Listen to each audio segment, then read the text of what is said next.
Hi, this is Rethik Sir, your biology SME, and welcome to the MemoNeet. In today's video, you will be discussing or you will be learning about sex determination. So, in this chapter, that is principle of inheritance and variation, sex determination. How do you determine sex? How do you differentiate? So, in genetic level, it plays a very important role. Yes. The mechanism of sex determination has always been puzzled before the genetics. That means before the genetics was discovered or before they coined the term called genetics, before understanding the subject, the sex determination was always been a puzzled, a kind of confusing topic or confusing subject. They were unable to understand how the sex determination is happening, what is the mechanism, how sexes are defined, how the male and female have been differentiated and how they are formed. So there was a wide range of confusion regarding the mechanism of how there is a differentiation is happening, like how the sex, especially how males are formed, how females are being formed. So there used to be a wide confusion on this topic. So later on, an understanding, analyzing their cellular structure, their mechanism and all. Okay. So they made a various observation, especially in the insects, which leads to the development of the concept called as genetics or chromosome basis of sex determination. So sex determination is actually based on genetics as well as the chromosome based. So then they came up with a concept or a new concept was developed, that is genetic or chromosomal basis of sex determination.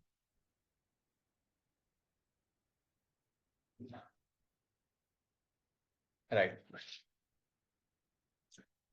So Henkling in 1891, he could actually track a specific nuclear structure, okay, all through the spermatogenesis in a few insects. So it was also observed that, like he observed that 50% of the sperm received the structure after spermatogenesis, where the other 50% sperms did not receive it. Okay, that means he could track a specific nuclear structure. There used to be a specific nuclear structure. He was able to observe that during the process of spermatogenesis in few insects. Okay, where he observed that during his observation, he found that 50% received those structure, that is specific nuclear structure during the spermatogenesis, where remaining 50%, they did not receive that structure or he was unable to see that structure during the spermatogenesis. So this made him to think about what exactly is happening. So on furthermore investigation on this particular subject by other scientists, so they gave a conclusion that there might be, that is the X body, which Henking he might that Henkin has proposed.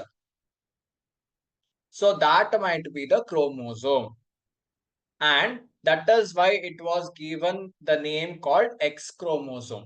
So that is whatever the structure that he was able to see, so there it might be the X body and it was named as X chromosome.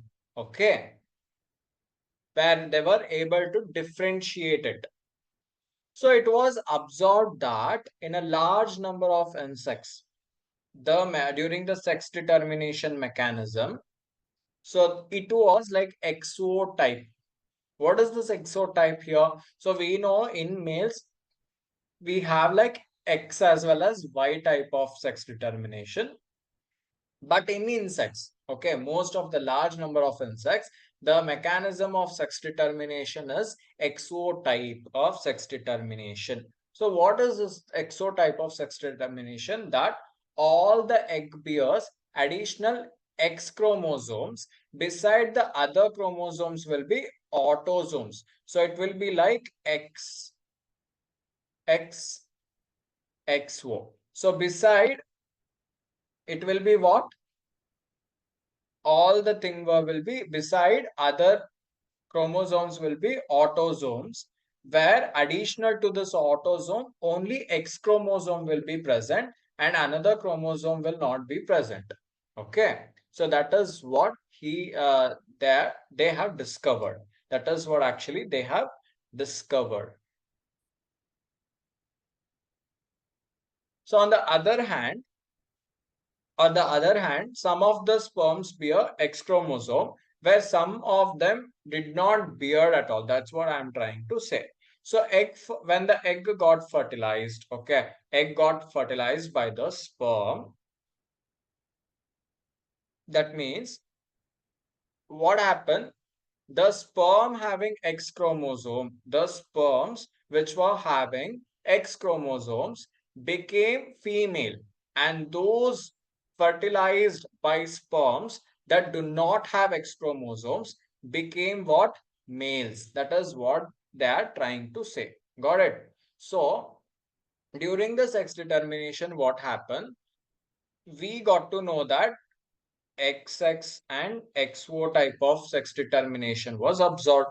So out of this, what happened when during the fertilization, when the egg got fertilized by the sperm, okay, so the sperm having X chromosome became what? The female, where the sperm now which did not had X chromosomes, which did not add X chromosomes, instead it carried this one, that is O, so they became what? Male. So this was what observed initially in the sex determination of what? The insects. So due to that, they got a clarity that because they considered that there is an involvement of the sex chromosome, which is going to determine the sex of an individual.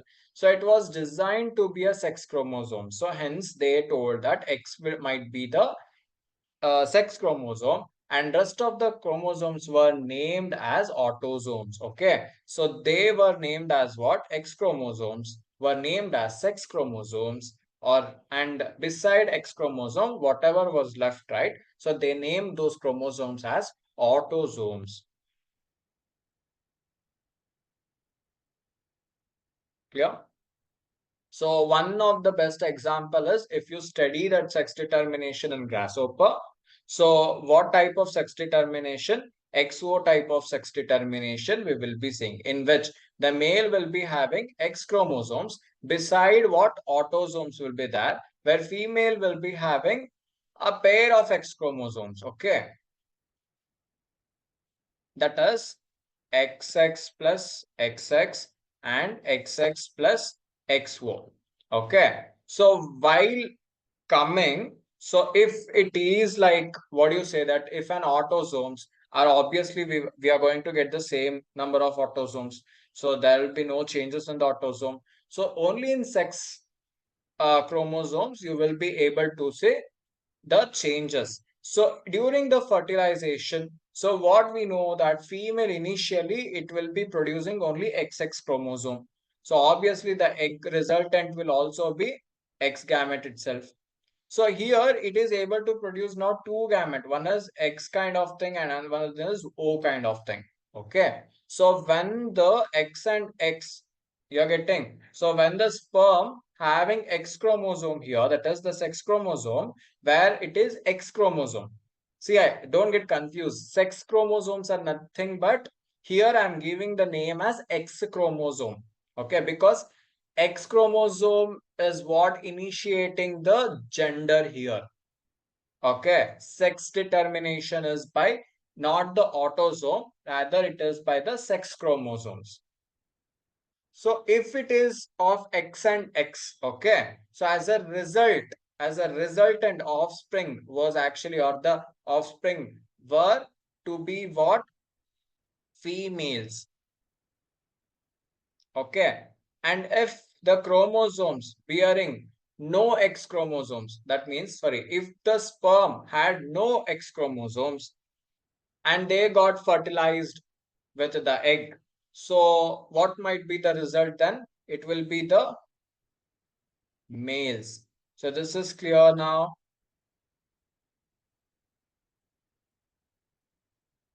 Good. So this was all about the sex determination and what in sex, which I gave you an example. So yeah, after knowing the sex determination and all, so we will be studying them specifically. So before going to the topic to study it specifically, I want you guys to know these two terms. One is male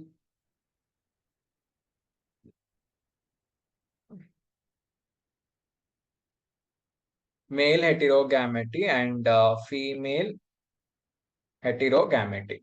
So we have discussed, or I have gave you an example like sex determination in human beings, right? Like humans, I'm talking about the sex chromosome here. So in the male, you will see X and Y chromosome, right?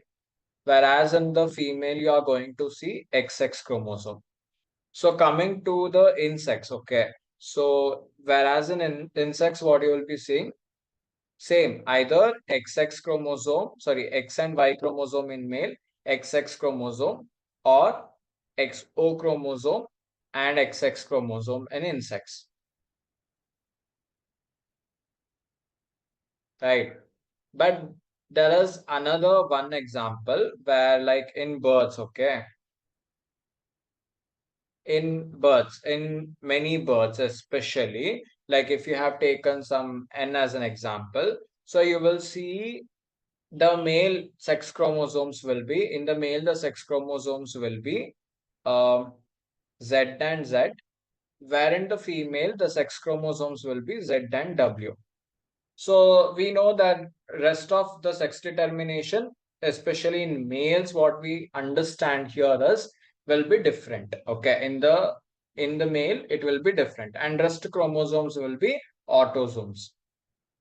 So here you are seeing X and Y chromosomes, two different chromosomes in a gamete. So as a result, we normally call them as male heterogamety. Getting? So such type of examples or such type of sex determination mechanism is designed to be an example of male heterogamety.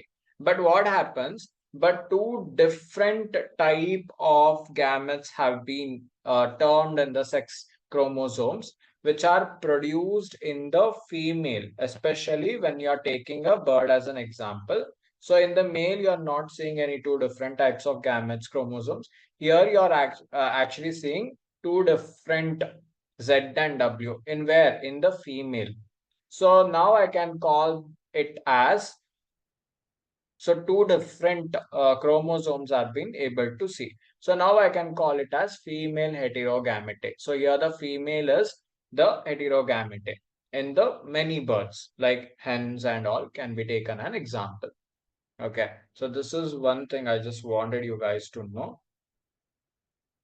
Coming to the sex determination in human beings, as I told you, like X and Y type of sex determination is seen when both the male and female have same number of chromosomes. Okay, so same number of chromosomes, that is pair of 23 out of 23 pair of chromosomes. 22 will be exactly same. Okay, so 22 pair of chromosomes will be same in both the male and female. Getting? So whereas only one pair of chromosome, will be different now. Clear with you? Only one pair of chromosomes will be different now. So a pair of X chromosomes are present in the female. As you can see here, a pair of X chromosome is present in the female, where in male you see X and Y chromosomes are present. Okay, in the male, two types of different chromosomes are different gametes are produced.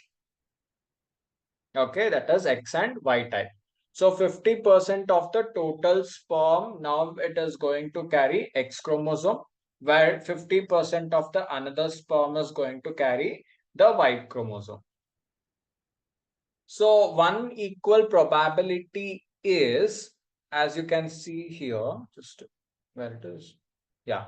So one equal probability is carrying what chromosome, sex chromosome it is carrying. Based on that, the sex has been determined. Okay. For example, in case the ovum has been fertilized with the sperm carrying Y chromosome, if it is carrying the X chromosome, sorry, if it is carrying the X chromosome and the zygote gets developed, okay, so into the female. Clear? So we know the remaining are autosomes, say like 23 plus XX chromosome, then 23 plus X and Y chromosome. So this will obviously be male and this will obviously be X. So here 23 is autosomes, same pair of chromosomes anyhow. 23 pair, right? So what might be the resultant of the gamete is obviously the gamete will be 23 plus X chromosome will be the gamete in the female. So here you will be producing two different gametes here, like two different one will be having X and one will be having Y chromosomes. So when during after the fertilization or after once the fertilization is happened and the zygote gets developed, if a male sperm is carrying X chromosome, so what happens? The resultant one, okay, if it is carrying the X chromosomes and the zygote gets developed, the resultant will be the female now. That is 23 and 23 leads to what? 46, right? 46 plus XX chromosome. So that means the resultant will be female. And if the sperm is carrying Y chromosome, so obviously what happens? Now the zygote develops into the male. That is what the sex determination they are trying to say. So the male is a gamete where it is going to a 50-50. 50% of it will be carrying X chromosome and 50% will be carrying Y chromosome. Where in female, we have told you it is an autosome.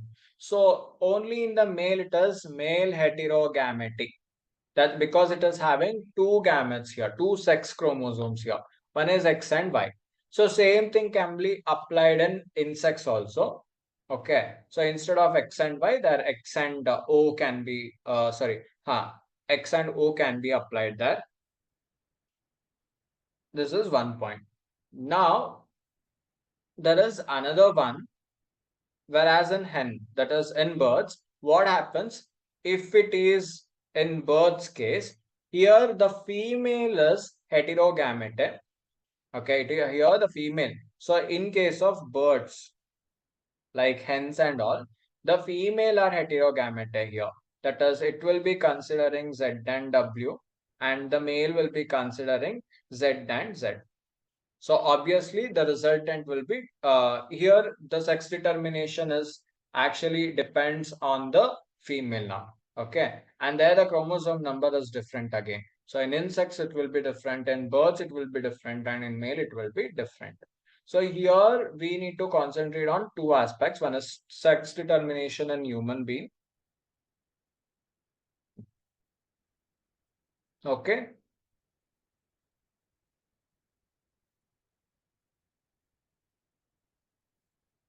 Coming to the sex determination part, that is in the honeybee.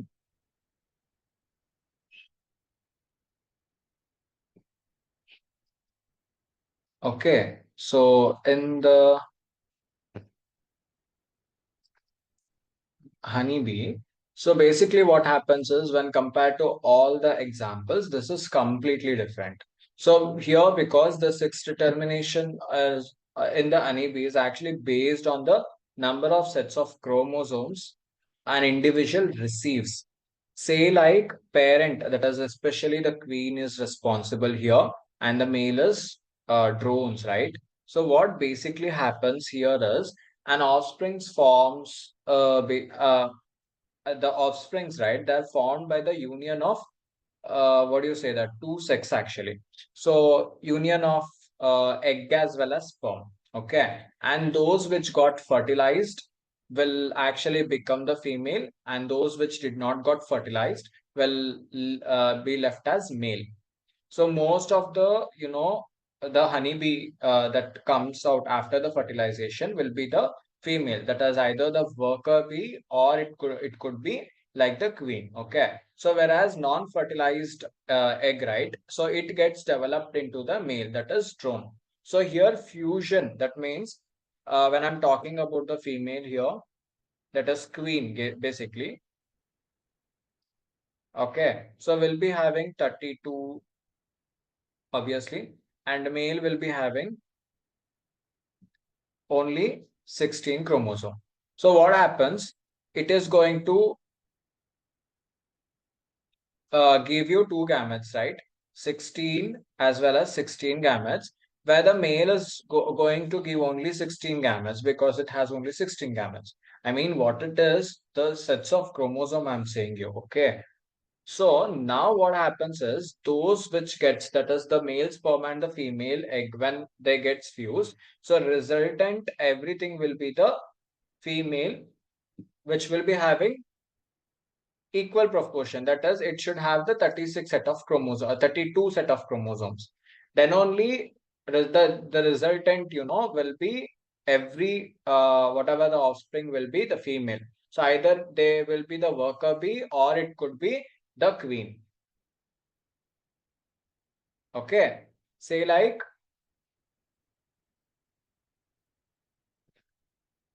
when, when fusion happens, you'll get like 20 uh, after fusion, all the resultant will be the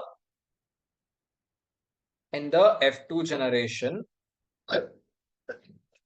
Sorry, in the F1 generation, not F2. Suddenly I got into this thing.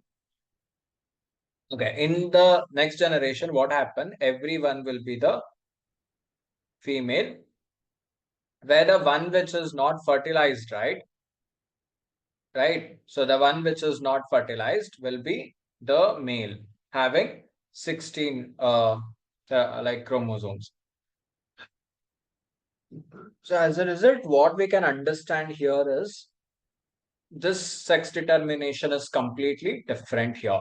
So there comes that the female are actually diploid in nature, where the male is actually haploid in nature. That is, the female will be having diploid, that is 32 chromosomes, and the male is haploid, having 16, right? So having 16 chromosome, this is actually called as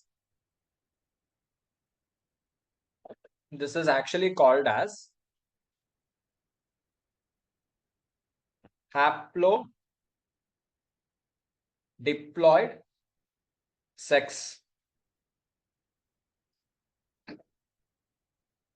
determination. So haplodiploid sex determination. So it is actually called as haplodiploid sex determination. I don't know why somebody is remembering me maybe.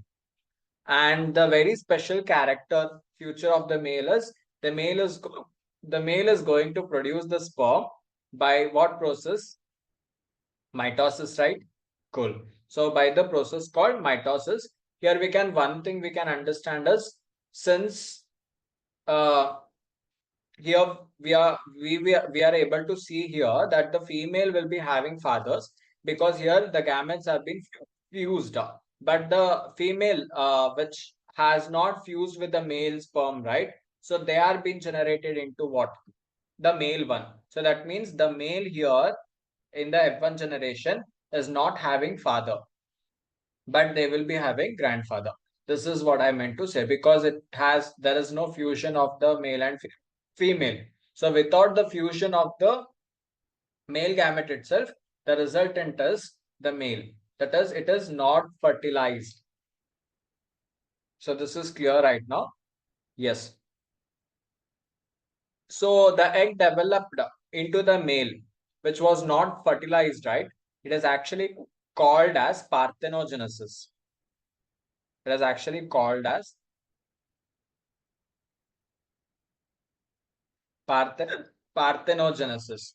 So this was all about the sex determination in honeybee.